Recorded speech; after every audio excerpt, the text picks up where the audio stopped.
Hey, what's up guys, in this video we're going to talk about CSS syntax. So in CSS, a rule consists of a selector and a declaration block. Like an example, inside the style element we can write all of our styles. So a CSS rule consists of a selector. The selector can be any element like the h1.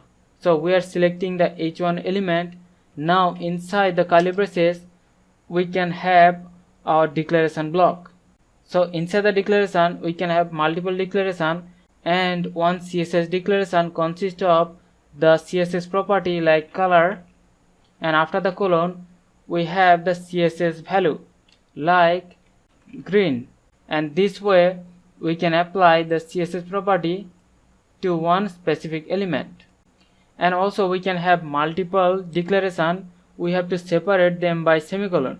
Like an example, we can have another declaration like the font size. So we can add the font size like 50 pixel.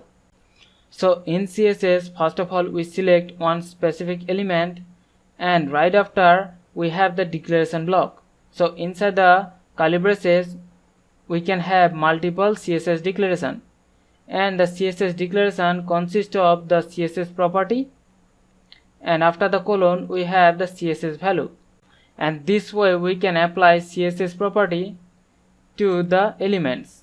So hope you understand the concept. We'll see you in the next one. Thank you.